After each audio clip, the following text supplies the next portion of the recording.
الصفا والمروة من شعائر الله فمن حج البيت واعتمر فلا جناح عليه أن يطوف بهما ومن تطوع خيرا فإن الله شاكر عليم. صدق الله العظيم وصدق رسول النبي الكريم ونحن له من الشاهدين والشاكرين والحمد لله رب العالمين. اللهم صل على سيدنا شفيعنا حبيبنا مولانا محمد بارك وسلم. اللهم صل على سيدنا شفيعنا حبيبنا مولانا محمد بارك وسلم. اللهم صل على سيدنا شفيعنا حبيبنا مولانا محمد بارك وسلم. اللہ تبارک و تعالیٰ کا بہت بڑا احسان عظیم ہوا کہ اللہ تبارک و تعالیٰ نے ہم تمام لوگوں کو جمع فرمایا. اللہ رب العزت کا بے پایا احسان ہم سب کے اوپر اور تمام مسلمانوں کے اوپر ہے کہ اللہ نے جمعہ جیسی عید دین عطا فرمایا. اللہ تبارک و تعالیٰ کا یہ بھی احسان ہے کہ اللہ نے جس وقت میں ہم سب کو جمع فرمایا یہ وقت بھی کافی امپورٹنٹ ہے. بہرکیف میں نے قرآن پاک کی جو آیت کریمہ تلاوت فرمائی ہے وہ اسلام کے ایک ارکان کی طرف اشارہ ہے. ہم سب کو معلوم ہے کہ اسلام کی بنیاد 5 چیزوں پر ہے. اسلام کا 5 رکن ہے. اسلام کی جو عمارت ہے یہ 5 ستونوں کے اوپر قائم ہے. اسلام کی بنیاد 5 چیزوں پر ہے اور وہ کیا کیا ہیں؟ اور میں سے پہلا نام کلمہ کا آتا ہے، یعنی لا الہ الا اللہ محمد الرسول اللہ. یہ اسلام کے کھوٹوں میں یہ پہلا کھوٹا ہے. یہ اسلام کے ارکان میں پہلا رکن ہے. یہ اسلام کا پہلا جز ہے. یہ اسلام کی پہلا پائیدان ہے. اس کے بعد دوسرا نمبر آتا ہے نماز کا.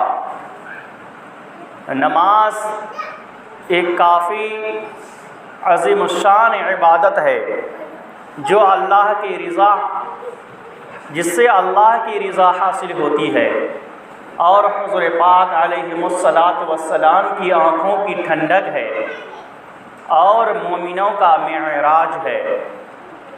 اور تیسرا روزہ. اسلام کی رکن میں تیسرا جو رکن ہے وہ روزہ کا رکن ہے. وہ روزہ ہے، رمضان کا مہینہ ہے جس کے روزے ہم لوگ ابھی چند روز 1 مہینہ قبل رکھے. رمضان کا مہینے کا روزہ مسلمانوں کے اوپر فرض ہے اور یہ اسلام کے رکن میں سے، اسلام کے ستونوں میں سے ایک ستون ہے. اور روزہ خالص اللہ کے لیے رکھی جاتی ہے. اس وجہ سے اللہ نے فرمایا کہ روزہ میرے لیے ہے، اس کا بدلہ میں خود ہوں. پھر چوتھا نمبر آتا ہے زکوٰۃ کا. زکوٰۃ یہ اسلام کے رکن کا یہ چوتھا رکن ہے. یہ چوتھی ستون ہے، یہ چوتھا کھوٹا ہے جسے ہم زکوٰۃ کہتے ہیں. زکوٰۃ وہ لوگ ادا کرتے ہیں جن کے اوپر مال نصاب پہنچ چکے ہوں مال، ان کے اوپر زکوٰۃ فرض ہوتا ہے، وہ زکوٰۃ ادا کرتے ہیں. اور پھر 5واں نمبر آتا ہے حج کا. حج ایک عظیم الشان عبادت ہے. حج ایک ایسی عبادت ہے جس میں ہر ایک الگ الگ نشانیاں ہیں اور ہر ایک الگ الگ نشانیوں کے اندر اللہ کی قرب حاصل ہوتی ہے. جیسا کہ حج کے اندر وقوف عرفہ کیا جاتا ہے، بین السعی صفا و مروہ کیا جاتا ہے، طواف زیارت کیا جاتا ہے، سب سے پہلے احرام باندھ دی جاتی ہے۔ یہ چیزیں جو ہے اللہ کی یاد کو تازہ کرتی ہے، اللہ کی رضا کا سبب بنتا ہے۔ وہیں پر ان تمام چیزوں کے اندر ایک احکام چھپی ہوئی ہے، قیامت کی یاد دہانی بھی دلاتی ہے۔ بہرکیف اسلام کی بنیاد 5 چیزوں پر ہے۔ یہ 5 امپورٹنٹ چیزیں ہیں۔ اگر ان 5 میں سے کوئی بھی انسان، کوئی بھی مسلمان، چاہے امیر ہوں، چاہے غریب ہوں، چاہے ان کے پاس پیسے ہوں، چاہے نہ ہوں، چاہے وہ زکوٰۃ دے سکتے ہوں یا نہ دے سکتے ہوں، چاہے وہ حج کر سکتے ہوں یا حج نہ کر سکتے ہوں، چاہے وہ روزے رکھ سکتے ہوں یا روزے نہیں رکھ سکتے ہوں، کوئی بھی صورت میں ان 5 میں سے کسی کا انکار کر دے وہ مسلمان ہو نہیں سکتا۔ مسلمان ہونے کے لیے ضروری ہے کہ اسلام کی 5 ستونوں کے اوپر ایمان لائے، اس کو دل سے جانے، اس پر یقین کرے کہ یہ جو چیزیں ہیں یہ اللہ نے فرض کیا ہے۔ اگر غریب ہے تو اللہ نے اس لائق ان کو نہیں بنایا کہ وہ زکوٰۃ ادا کرے، اللہ نے اس لائق نہیں بنایا کہ وہ حج ادا کر سکے، لیکن وہ اس کے اوپر ایمان رکھے گا۔ اسی طریقے سے ہر ایک مسلمان روزہ رکھ سکتا ہے، ہر ایک مسلمان نماز پڑھ سکتا ہے، ہر ایک مسلمان کلمہ پڑھ سکتا ہے، بلکہ ایمان رکھنا 5 پر ہے، لیکن پیسہ نہ ہونے کی وجہ سے زکوٰۃ نہ ادا کیے تو وہ الگ بات ہے، حج نہ ادا کیے تو وہ الگ بات ہے، لیکن ایمان رکھنا 5 چیزوں کے اوپر ضروری ہے۔ اگر ان 5 میں سے کسی کا انکار کر دیے ایسا شخص مسلمان نہیں ہو سکتا۔ یہ 5 چیزیں اسلام کی بنیادوں میں سے ہے۔ میرے بھائیوں، میں نے قرآن کی جو آیت تلاوت کی ہے سورہ بقرہ کی آیت نمبر 192، اس کے اندر اللہ رب العزت فرماتا ہے الحج اشہر معلومات،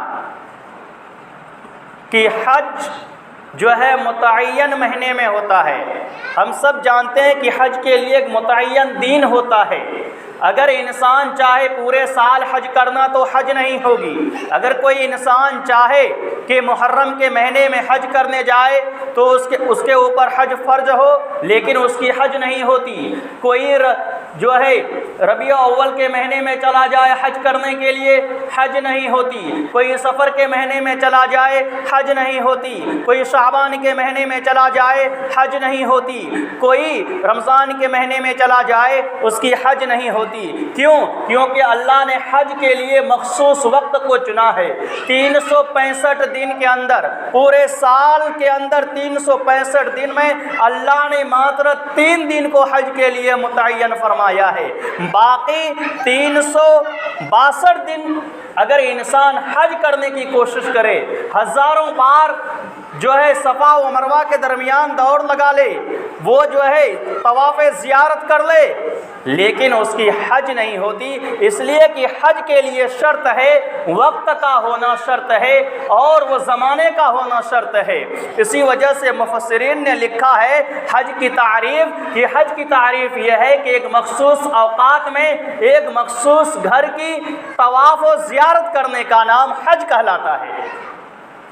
اور اس کے بھی 4 رکن ہیں، 4 فرائض ہیں، ان کے بھی واجبات ہیں، ان کے بھی سنن ہیں۔ اور حج کے فرائض میں سے اگر 4 فرائض میں سے کسی بھی ایک فرض کو چھوڑ دے انسان، اس کا حج ہی نہیں ہوگا۔ جیسے کہ احرام نہ باندھے، حج ہی نہیں ہوگا۔ طواف زیارت نہ کرے، حج ہی نہیں ہوگا۔ سعی بین الصفا و مروہ نہ کرے، اس کی حج ہی نہیں ہوگا۔ یعنی 4 رکن میں سے کوئی ایک رکن چھوڑ دے، اس کا حج قابل قبول نہیں، اس کا حج ہی مکمل نہیں ہوگا۔ اور اگر کسی سے کوئی واجبات چھوٹ جائے، حج کے دوران کوئی واجبات چھوٹ گیا تو اس کے لیے دم ہے، یعنی قربانی کرنا ضروری ہے، قربانی واجب ہو جاتا ہے۔ وہ قربانی کرے گا تو اس کی حج ہو جائے گی۔ کچھ سنن ہیں، اگر سنت چھوٹ جائے تو حج میں ثواب کم ملے گا، لیکن اس میں کوئی نقصان نہیں ہوگا، حج قبول ہو جائے گی۔ بہرصورت یہ جو مہینہ چل رہا ہے یہ کافی بابرکت مہینہ ہے۔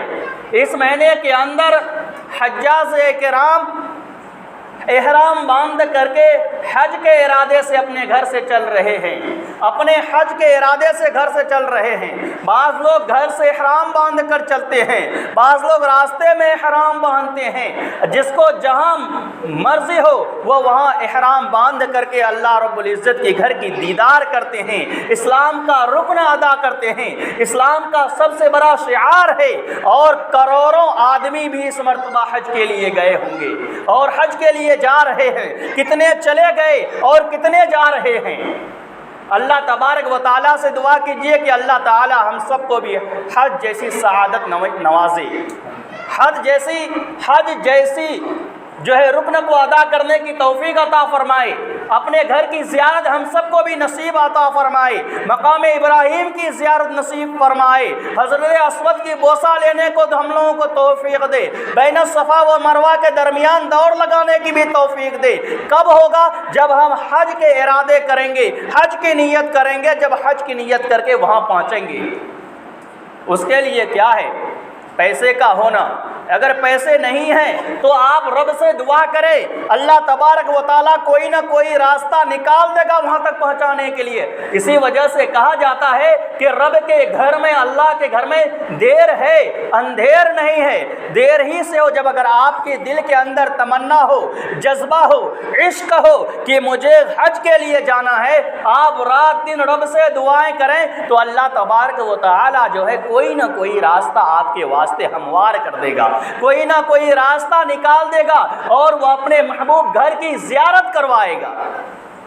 میرے بھائیوں، روایت کے اندر آتا ہے، بخاری و مسلم کی حدیث ہے، اللہ کے نبی صلی اللہ علیہ وسلم سے راوی سوال کرتے ہیں، ایک شخص سوال کرتے ہیں، حضرت ابو ہریرہ رضی اللہ تعالیٰ عنہ روایت کے راوی ہیں، فرماتے ہیں کہ اللہ کے نبی صلی اللہ علیہ وسلم سے سوال کیا گیا، اللہ کے نبی صلی اللہ علیہ وسلم سے پوچھا گیا کہ اللہ کے نبی کون سا عمل سب سے زیادہ افضل ہے، کون سا عمل اسلام میں سب سے زیادہ بہتر ہے، سب سے زیادہ اعلیٰ مرتبہ رکھتا ہے، سب سے بڑا بہترین ہے، جو اس کی شان بلند ہو۔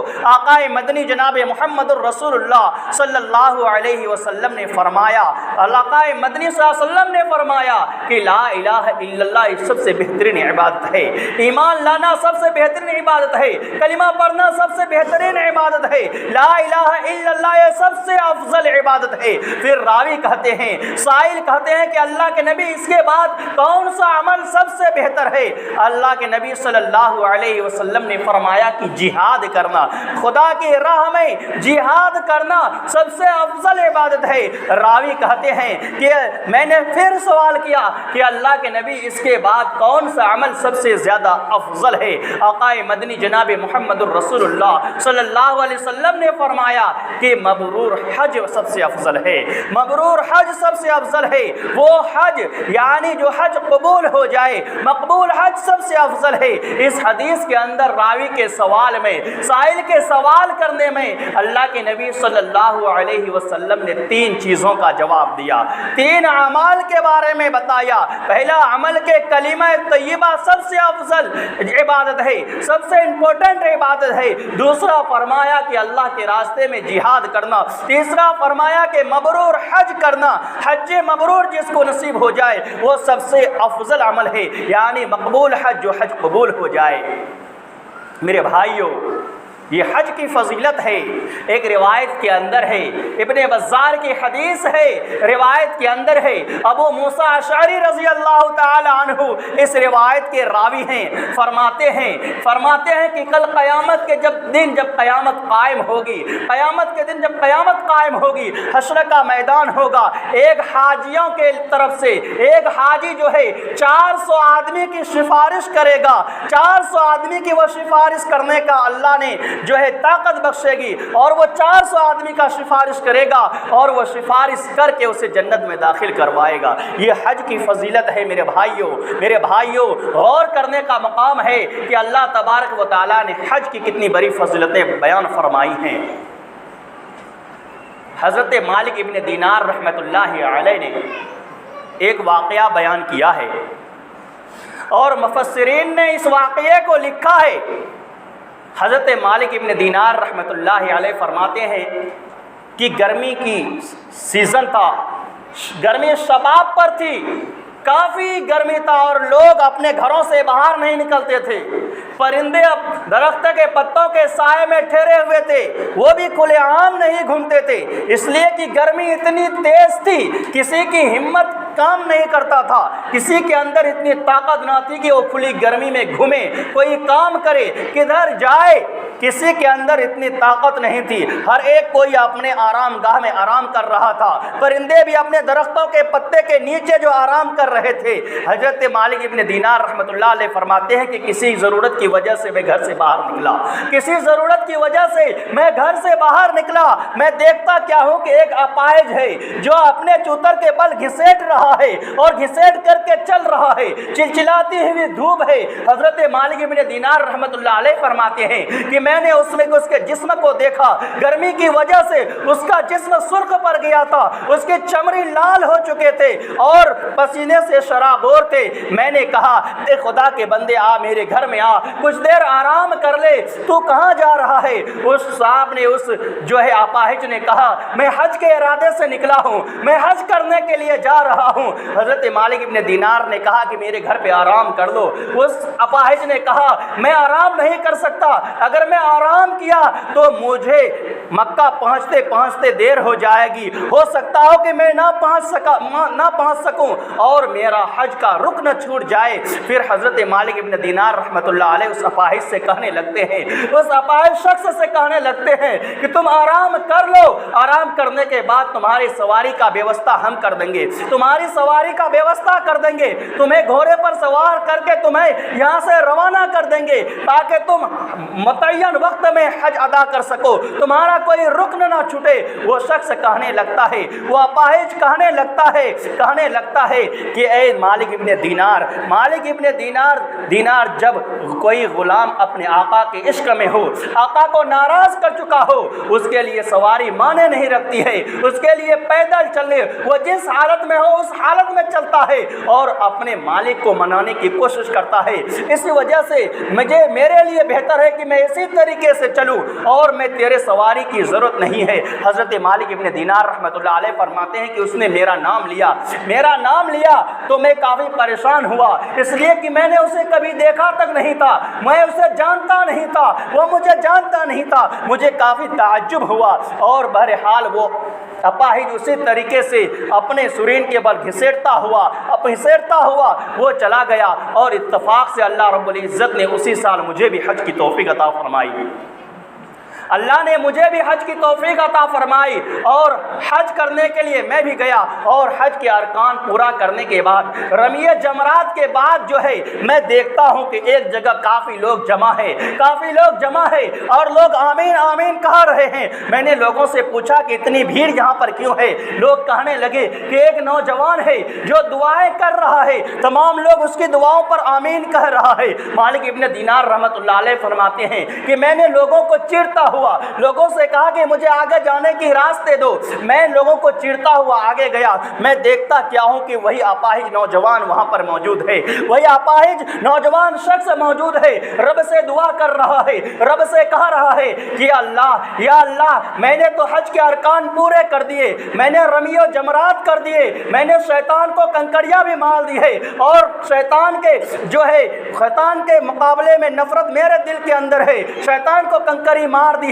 اور پھر وہ ہاتھ اٹھا کر دعا کرتا ہے کہ میرے اللہ جو لوگ مالدار ہیں وہ تو قربانی کریں گے، وہ تو جانور تیرے راستے میں قربان کریں گے، وہ حج کے بعد تو مینا میں قربانی کریں گے، اے بار الہ میں تو ایک اپاہج ہوں، میرے پاس تو روپیہ نہیں ہے، میرے پاس تو پیسے نہیں ہے کہ میں قربانی کر سکوں۔ وہ اپاہج اپنے دعا میں کہتا ہے کہ بار الہ قربانی کے طور پر تو میری جان کو لے لے، یا اللہ تو قربانی کے طور پر میری جان کو لے لے۔ مالک ابن دینار رحمۃ اللہ علیہ فرماتے ہیں کہ میں نے اس نوجوان کو دیکھا، میں نے اس اپاہج نوجوان کو دیکھتا ہوں، وہ دعا سے ہاتھ نیچے کرتا ہے اور ہاتھ نیچے کرنے کے بعد کلمہ پڑھتا ہے اور کلمہ پڑھنے کے بعد مالک کی حقیقی سے جا ملتا ہے۔ میرے بھائیو غور کیجئے کہ ایک اپاہج آدمی اللہ کے عشق میں اتنا ڈوبا ہوا ہے کہ چلچلاتی ہوئی دھوپ میں حج کے ارادے سے وہ بھی گھسیٹتا ہوا جا رہا ہے، حج کے فرائض کو انجام انجام دیتا ہے، قربانی کی باری آتی ہے، رب کے سامنے دعا کرتا ہے، رب سے کہتا ہے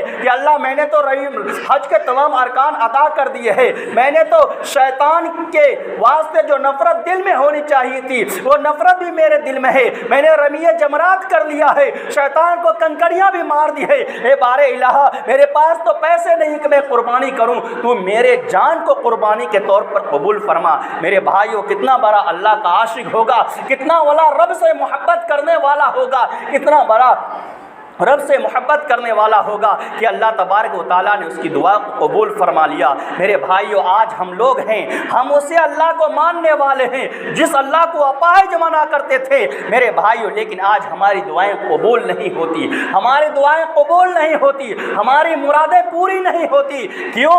اس لیے کہ ان کے دلوں کے اندر اللہ کا عشق تھا اور ہمارے دلوں کے اندر اللہ کا عشق نہیں۔ ان کے دلوں کے اندر نبی کا محبتیں تھی اور ہمارے دلوں کے اندر نبی کی محبتیں نہیں ہیں۔ ان کے دلوں کے اندر شریعت کی محبتیں تھی اور ہمارے دلوں کے اندر شریعت کی محبت نہیں ہے۔ اس کی وجہ سے آج ہماری دعائیں بھی قبول نہیں ہوتی۔ ہم دعائیں لاکھ کرتے ہیں لیکن ہماری دعائیں قبول نہیں ہوتی۔ میرے بھائیوں، اپنے دل کے اندر رب کی محبت کو بیٹھاؤ۔ رب کی محبت کیسی آئے گی؟ جب آپ رب کو یاد کریں گے، جب ذکر کریں گے، کلمہ طیبہ کو پڑھیں گے اور پھر نماز کی پابندی کریں گے، روزے کی پابندی کریں گے، زکوٰۃ ادا کرنے کی پابندی کریں گے، اللہ نے مال دیا ہے تو حج کرنے کی جو ہے نیت کریں گے، تو اللہ تبارک و تعالیٰ اپنی محبت دل کے اندر بٹھائے گا۔ اگر آپ جو ہے گالی گلوچ کریں گے، اگر آپ جو ہے نفرتیں ایک دوسروں سے نفرتیں کریں گے، تو ایسے وقت میں اس دل کے اندر اللہ کی محبت نہیں آ سکتی۔